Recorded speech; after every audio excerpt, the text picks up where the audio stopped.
16 years ago, just a few days before Christmas 2008, in the middle of the night, an embankment at the Kingston Fossil Plant in East Tennessee broke open, releasing 1 billion gallons of ashen sludge into the Emory River and surrounding community.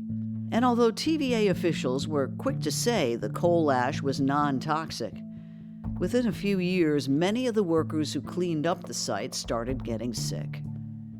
Jared Sullivan has written a new book about the spill, its aftermath, and the legal battle that followed.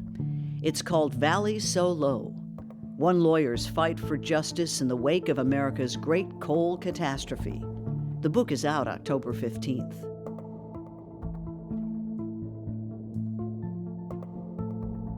I'm Demetria Kaladimos. It's Banner and Company.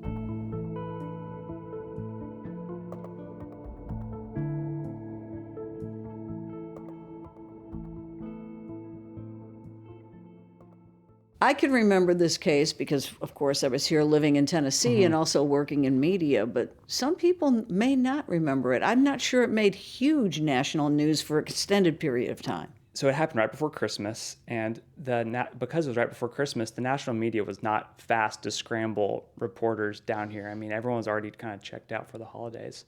And TVA has a very good PR team. It got the cameras that were there, they got people in front of them fast that said, this stuff is not toxic, don't worry about it. So, so basically what happened is that December 22nd, 2008, there's this 6-story tall, 84-acre mound of coal ash in the middle of the night. It just collapsed because it was really not reinforced by anything. And 1 billion gallons of coal sludge rushed out. I describe it in my book as like water punching through a dam. It was a torrent. Ripped homes off their foundations. It threw fish from the river onto the riverbank, and basically just swallowed this landscape outside of, in the town of Kingston outside of Knoxville, and ended up covering 300 acres, and just sludge. And it was a huge disaster. And right after it happened, and this is where my book kind of starts. In the hours after it happened, union representatives start working the phone saying, we need people here pronto. And it was 2008, the economy was collapsing, was on its knees. And these workers were very, very pleased to get that phone call because they were blue-collar guys who, they really were out of work in many cases and needed the income.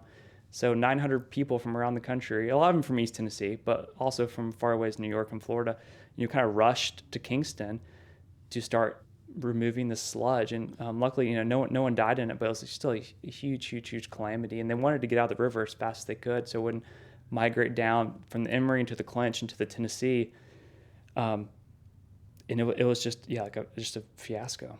Yeah, and there were also those visuals, but they probably didn't get as wide a play as some others. You think of the oil-covered bird, struggling on the beach, but there were also animals and wildlife impacted here. There were, yeah. I mean, in the media in the aftermath, some deer I described in the book, got covered in the stuff as it just kind of swallowed the landscape. So several people told me that they saw police officers having to go around and shoot deer that were, too far injured to do anything with, right?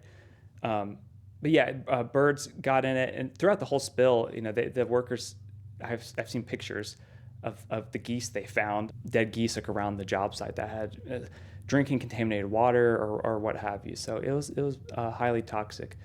And the national media, I said, did eventually show up, but TVA got some very well-spoken executives, PR people in front of the cameras very, very quickly and said, they basically said, you have nothing to worry about. That's a direct quote, you have nothing to worry about. And a lot of people, because no one died, I guess, a lot of people were like, okay, it's not toxic and no one died. Okay, I guess man, what a lucky break. I remember that's what I thought, watching on TV when I was watching some of the early news coverage. God, that's fortunate. Mm-hmm. And I mean, we couldn't have been more wrong. So it was just a freestanding mound, or was it a berm with walls, or was there any effort to contain the thing? I describe it as a stepped pyramid. That's what resembles, what it kind of resembled. So yeah, they had kind of sloped it where it was. I guess no, there was not really a real anything can contain it. You know, they kind of stacked it and organized it in a way that they thought it would not fall, but it clearly did. We are talking today, in the midst of this Hurricane Helene and its devastated parts of the Southeast. That was not a man-made event. What you are focusing on was essentially a man-made tragedy. Exactly, yeah. And it really wrecked people's lives. These people in Kingston, Tennessee, these locals, they had, in many cases, lived around the plant for generations, and it, destroyed their, damaged their homes, made their homes unlivable, where they knew enough about this stuff that they didn't want to be there anymore, So, it was a catastrophe. So TVA, they did come in and they bought out a couple dozen properties like immediately around the spill, but there's also a lot of people who wanted checks for their houses who did not get them. So yeah, it was entirely man-made. Yeah. Compare and contrast it to some of the other environmental disasters that come to mind. I mean, we were all watching, the Deepwater Horizon and the oil going into the ocean, but this was bigger. Yes, it was I think it's 100 times larger than Exxon Valdez. I think it's really hard to wrap your mind around how much material this was. It was 1 billion gallons of coal sludge, right? But that's what does that even mean, right? How it's hard to even what does 1 billion gallons look like? I think the best way I came up to try to capture it is it could fill the Empire State Building 4 times. So if you've ever stood on the sidewalk in New York City and looked up, that was a huge, huge, huge structure. So 4 times that dumped over the rural countryside of Kingston. So it was immense. It was immense. And when you say ash, you think of something completely Sure. Airborne, but is this more of a slurry, something that could move like lava? Yeah, it was. There was this big mound. There's some part of it was liquidy and wet, right? But when this big mound collapsed, it all kind of flowed together. But yes, it was very soupy, especially at first. That had been a really wet winter, so all this stuff was like a mucky paste. As the years went by, so this disaster kicked off I think it was this 6-year cleanup effort, ended up costing $1 billion. So eventually, though, as this ash started to dry and get up in the air, and that was really actually when it started to cause problems, because after the disaster, 900 people, blue-collar men and women from around the country, responded to it. And this, the disaster happened in 2008, so there were huge need for jobs. So I quote people in my book saying this was kind of a godsend for them. They knew it was a environmental calamity, but it was really well timed as far as their employment went. They really needed to work. So 900 people across the country came to help get rid of it. And like I said, after a while, by 2010, 2011, this stuff really started to dry and get in the air. Workers started to inhale it, and they really started to feel really cruddy from inhaling this stuff all day. What was in it? It's like a lawyer, Jim Scott, in my book. My book follows this lawyer, Jim Scott, who represented hundreds of these sick workers, and he describes it as like a Long Island iced tea of poison, and that's really what it is. So it's silica, it's radium, it's arsenic. It's just the worst stuff imaginable that you would never want to inhale. And by virtue of the part of the country that we were in, we were already talking about a place with a history of radioactivity. So that was also another concern of that could be lingering in the product or in the environment. So Kingston is downstream from Oak Ridge, and Oak Ridge, of course, was the heart of the Manhattan Project. And I found documents in my reporting about. They dumped a lot of radioactive waste into and this is not a secret. You can find this, pretty easily just Googling around. The military, when they were part of the Manhattan Project, they dumped a lot of radioactive waste in the rivers around Oak Ridge, and that stuff still to this day can be found all the way to Chattanooga, which is, what's the difference between Oak Ridge and Chattanooga? That's 150 miles or something. It's in the sediment still to this day, and will be there certainly for the rest of our lives. So when this coal ash mound collapsed into the Emory River, a lot of it did get down to the sediment and mix in with uranium waste, basically from Oak Ridge. So and TVA says this, and they acknowledge this in some of their documents. They left, I think it's 700 tons of coal ash in the bottom of the river because the risk from dredging up was too high. It's Banner and Company. I'm Demetria Kaladimos. We'll be right back.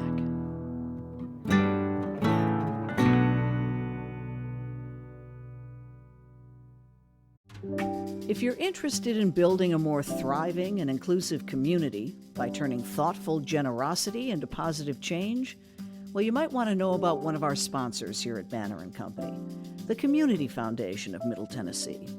It matches compassionate givers with worthy causes in ways that benefit all of us. Check them out at cfmt.org.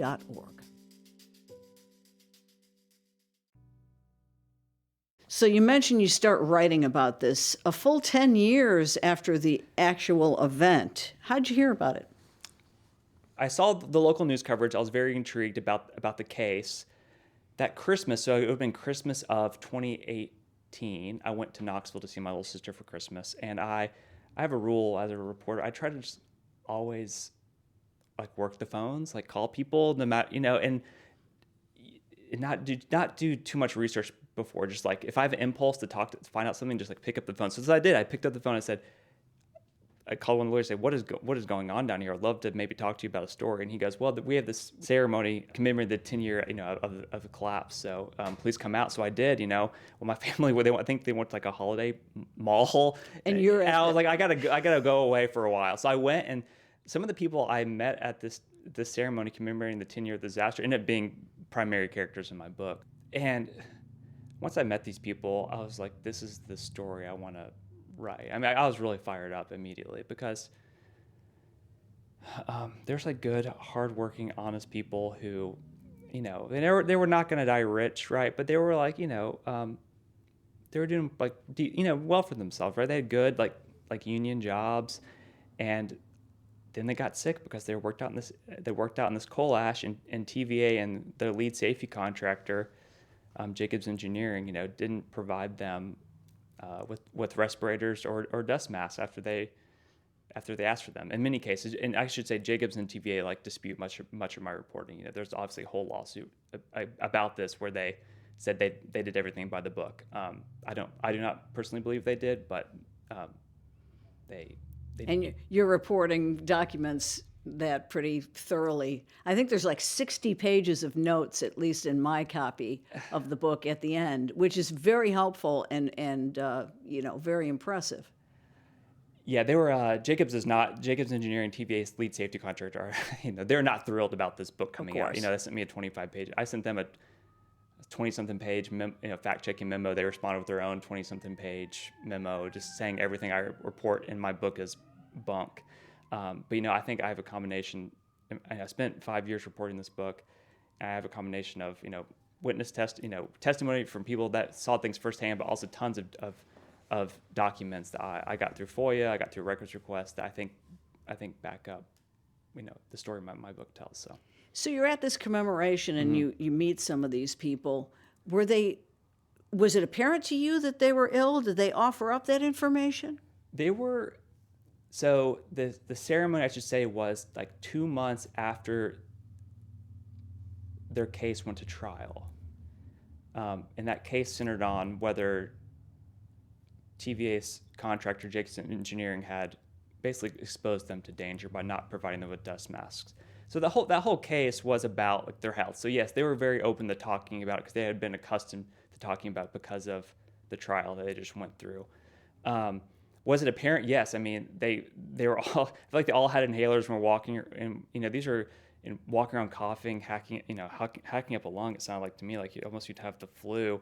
And these were in some cases, relatively young people. People in their early 40s, people who should not be walking around with a cane. I mean, I'm not a doctor, right? But to my layman's eye, it seemed like yes, these people do not seem like they're in tip-top health, to say the least.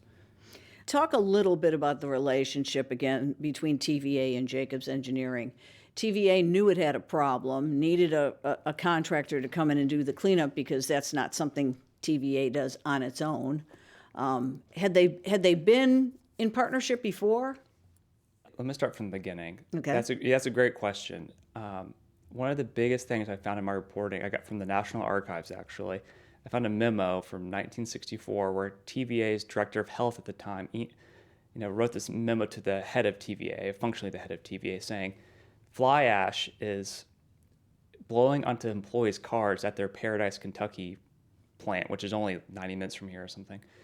And it's eating away at the paints of their car and eating away at vegetables in their gardens when it falls over them, right?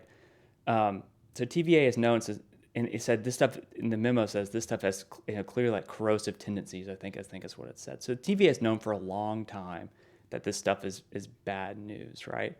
So when this disaster happened, jump forward from 1964 to 2008. When this disaster happened, TVA brought in all these contractors to help them clean up, and part of that is just like that's the necessity to get the job done, I think. Yeah. But like I had a TVA employee tell me on background, meaning not for attribution, that it's clear. It's also there's a lot of like diffusion of responsibility when you bring in a safety contractor like this. Like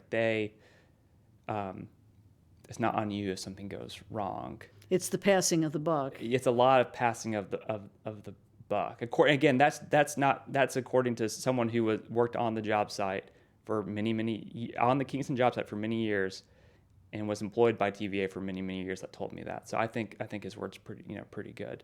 Yeah. So TVA hired this company called Jacobs Engineering. They had previously done some work in Oak Ridge at the when they were shutting down K-25, which is where they helped make the atomic bomb.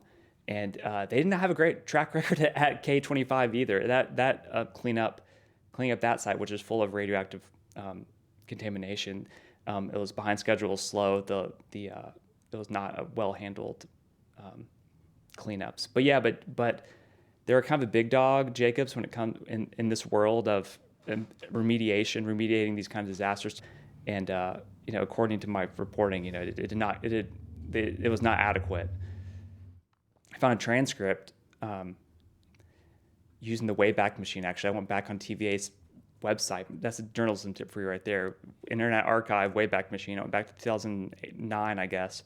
Found a transcript from a public meeting where top people at TVA and Jacobs Engineering promise these cleanup workers' families that they'll have hazmat suits within 2 weeks, and that just never happened. But they clearly knew that's, in my view, what needed to happen. But it would have slowed down the cleanup process if they gave them this safety gear, because it's hot in East Tennessee, especially in the summer. If you wear a hazmat suit or wear a dust mask or respirator, you need more breaks, and that means you have to come out of like the heart of the cleanup site, and it slows everything down. And you're also kind of signaling to the public, if you have a bunch of people out tramping around in hazmat suits, like, oh, this stuff is pretty nasty. If they have hazmat suits, I think the PR was also like a part of it. I'm not sure it was the main reason they, in many cases, denied the workers dust masks, but I think that also had a lot to do with it, because the people that lived around the disaster site were clearly not pleased that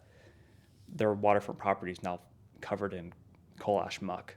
Yeah, and the optics, you're right, the optics of someone looking like they're traipsing around 3 Mile Island immediately brings to mind danger. Yeah, and TVA had come out and said in the days after that this stuff was safe, and it was not. And they did eventually admit that quietly, but that was not the word. That was not the word that got out to the public. Like, even to this day, I think there are some people probably in East Tennessee that thought, oh, that wasn't a big deal. That stuff wasn't that toxic. But no, that was not the case at all. So. Not only were they understating, according to your reporting, they were saying you can eat a pound of this a day. There's this one employee for Jacobs Engineering who really became the center of the trial in many ways, because he was kind of the front man for the organization. Yes, and he famously told the workers that they could eat a pound of fly ash a day and it would not affect them. He says it was an illustration to, or something. It's hard to follow the logic. An illustration of how much arsenic you would have to get in your body to cause it. Anyways, the workers all took that to mean this stuff is not dangerous, and they said that in more But if someone uses that analogy, that sticks in your brain. It sticks in your brain. So, so the workers didn't really think that much of the coal. They weren't that worried. Well, again, they needed jobs. They were working crazy hours, so they're not tuned into the news really. They were not. Yeah. There was some initial reporting like this stuff could be toxic, but no one really knew for sure. And these guys were busting their butt to get this stuff cleaned up. They weren't tuned in to what was happening. So yeah, they really took their word for that and didn't really start to worry until they really started to feel terrible. Yeah. Once they started inhaling all this coal ash. It's Banner and Company. My guest is Jared Sullivan, author of the new book, Valley So Low. We'll be right back.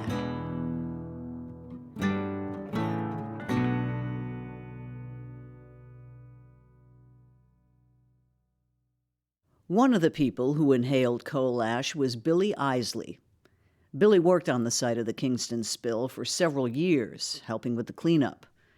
His medical records later showed elevated levels of arsenic, in addition to traces of lead and mercury. In January of 2019, Billy started coughing up blood at home. His wife Lena was there. She was CPR certified, so she tried to revive him as she waited for paramedics to arrive. Here she is about a month after Billy passed away, describing what happened. Billy was 45 years old. And just a note to listeners, this recording contains some graphic and potentially upsetting descriptions. And I could not even get an airway because there was so much blood coming out of his mouth. So all I did was sit there and just keep chest compressions. I knew he was gone, but I would have felt terrible if I hadn't tried, something. And like I said, he was so blue. God, he was blue.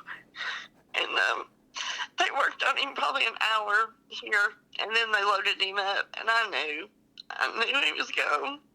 It was just so quick. So quick. And the blood that he kept coughing up, it was almost like it was coagulated.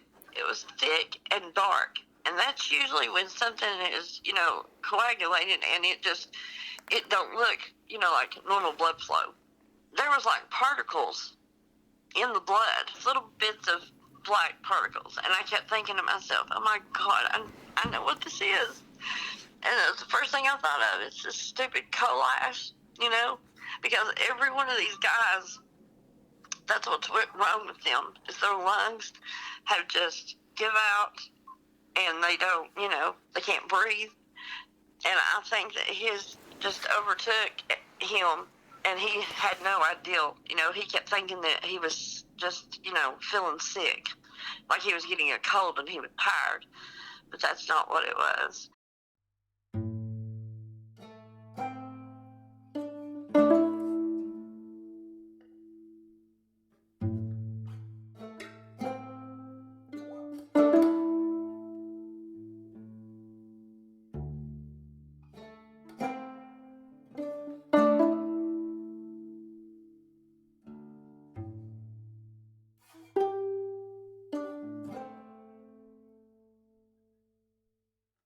The story turns kind of cloak and dagger when we start to learn about shortcuts and things that are ignored on site and why.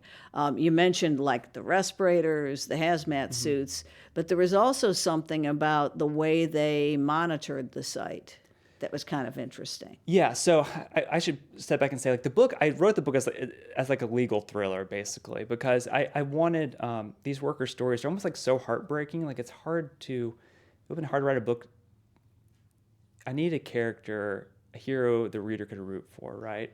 And you found one. I found a great one. Yeah. His name is Jim Scott. He is a lawyer in Knoxville. He worked some big cases over the years, but he was not like a high-powered corporate whatever attorney, right? But he was really the only person that would listen to these workers, and really wrecked his life, as I show in the book. Really wrecked his life pushing this case forward. It took 10 years.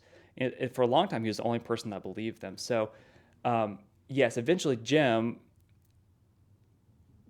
through discovery in this lawsuit, got these documents that showed that there was these on-site air monitors. There's around the perimeter of the site, and the workers would also wear these like little portable ones, like little hoses that would sample the air, suck in the air, so they could see if there were hazards on the site, basically. But yeah, Jim kind of discovered there's a lot of funny business with the air monitoring. That ended up being a big point in the lawsuit. It was stuff like they only gave the workers the these portable devices to wear around like after it rained. That was a big focus of the lawsuit. So after it rains, that rain is going to turn the coal ash into muck, and it's not going to be blowing around the air as much. So it's not going to pick up the hazards that's actually in the air. So then other stuff like workers instructed to water around these portable air monitors that run the perimeter of the site. All that stuff, the workers argued in court, manipulated the air monitoring results. So that was a big revelation. So, and again, I should say Jacobs and TVA like totally dispute all of this, but I think the evidence is pretty clear. So yeah. The characters that emerge, like Jim Scott, small town lawyer, tenacious, won't take no for an answer. How would the story or even the outcomes have been different if this was mega firm versus mega firm? That is a great question. I think it usually works out like this. Like I talk about Exxon Valdez in my book a great deal because there are a lot of parallels between the cases. Whenever a disaster like this visits your community, there are some firms that specialize in cases like this, some big high-powered plaintiffs firms, but a lot of times it's people reaching out to like local attorneys and be like, I need your help. No one else is returning my calls. No one else will believe me. So it ends up a lot of times being huge corporate defense firms versus small time these like mom and pop, I guess, plaintiffs, personal injury lawyers. So it really affected the case because Jim Scott was for years basically a one-man show against a team, a very robust defense team. Let's just say that, lots of paralegals, lots of associate attorneys, then some very high-powered, flashy defense attorneys. Well, once this reaches the courtroom, what was the dynamic there? Well, tense, first of all. It was very, very high stakes. Basically, to win a case like this in court, you have to prove not only that there was toxins around, that you also inhaled the toxins, and not only that they caused your specific disease. So the burden of proof is very, very high. And because Jim Scott, until basically the last minute, was almost working by himself, he had one expert witness, which any trial lawyer will say that is nothing in a case like this. They had one expert witness. He's a UT professor. He volunteered his time to testify for the workers because he's basically said, I work at a public university, so my salary is paid for by the public, and I feel like this is a public health case, so I'm going to do this basically for free. So it was one expert, and Jacobs had many experts. But yeah, it was high stakes. If they didn't win, basically the trial was broken up into two phases. In the first phase, in November of 2018, they had to prove that Jacobs Engineering's actions of denying the workers respiratory gear or failing to provide them respiratory gear could have plausibly caused a host of different illnesses, cancer, what have you. And it's really, really hard to do. I mean, it was good for the workers, the outcome of that trial, but the case was not over yet because right. they prevailed in this first huge part of the case where a federal jury ruled, yes, Jacobs' actions could have plausibly caused their illnesses. But then this is not a class action. These was individual people. So each person in the next phase of trial would have to prove that their specific ailment. Their specific ailment because of Jacobs' actions, yes, they say because I inhaled fly ash, which is that's even harder to prove. So it was clear that the lawyers, probably giving too much away. So if you want to read the book, I'm not sure if you keep listening, but yeah, they basically ran out of money. But that happens in these cases all the time. The plaintiff's attorneys basically said, we're in the hole millions of dollars, and Jacobs has enough money to litigate this for eternity, basically. Yeah, last man standing. Yeah, so they were starting to look for a settlement. They're trying to settle, and that's fairly typical. I mean, they're still producing energy via that Kingston plant. It's not closed. What's changed? they plan to convert that to a natural gas plant, and TVA is converting most of its remaining coal-fired power plants to natural gas. But there's still coal ash buried all throughout the Tennessee Valley, in which again is touches parts of 7 states. A lot of it is Tennessee, but also parts of Kentucky, North Carolina. So the stuff's still sitting in bare holes in the ground. So this year, after the Kingston disaster, kicked off this very slow process with the EPA, where this long process of, are we going to finally regulate this stuff? It's effectively unregulated. That's why power companies got to just throw it into earthen pits and leave it there and let it contaminate groundwater. So finally, they had one rule. The EPA made one change in 2015 that was pretty weak, but earlier this year, the EPA finalized a new rule regarding coal ash that basically said power companies like TVA have to monitor these coal ash pits for contamination and clean up any remediate any sites that are contaminating groundwater. TVA has not announced that they're going to dig up any of their coal ash so far, but I feel like it's probably inevitable. But again, they haven't stated that. There was a lawsuit several years ago where a judge did make TVA dig up its coal ash pit at the Gallatin steam plant here in Nashville over pollution to, I guess it was the Cumberland River. Yeah, and they seem to be touting on their website some methodology for compacting it, for smashing it down. Yeah. But it just seems like that might just take it deeper and not really change the leaching problem. Yeah, I suspect if the EPA is doing its job, and if TVA and other power companies are being honest about the contamination from the stuff, I think they should clean it up. The trick is that the power companies like TVA are self-reporting. So environmentalists will say that that's a weak sauce rule, because the EPA should have people on the ground that are independently testing these sites for water contamination. Right. Coal ash is not technically considered a toxic material by the EPA.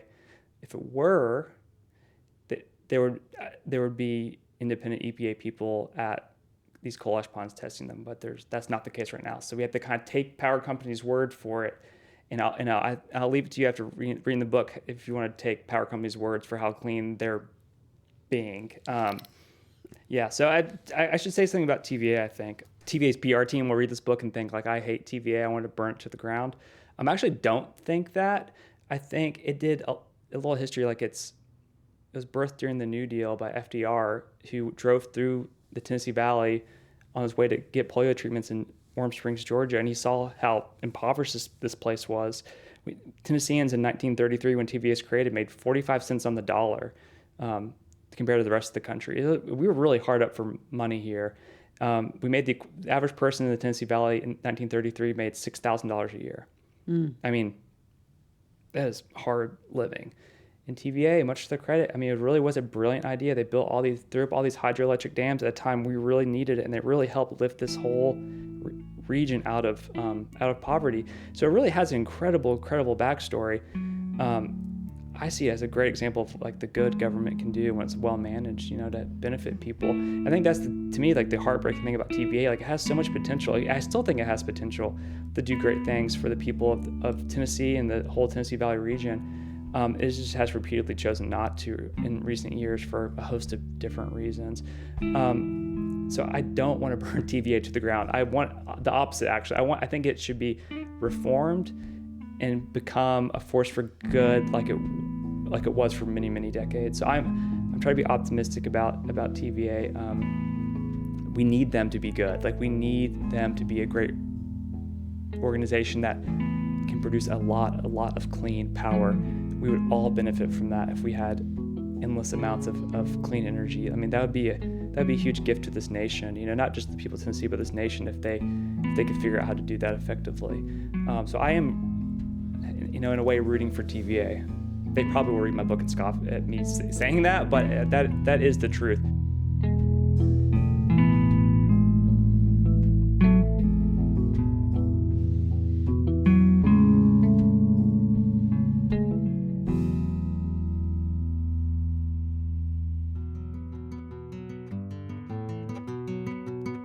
Banner and Company is a production of the New Nashville Banner.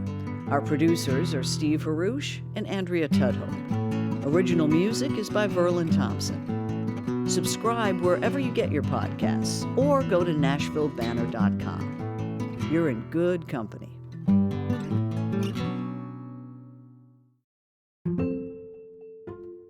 Our final question, Jared, is contained in the fishbowl, and it was offered up by a previous guest. So, Oh, fun.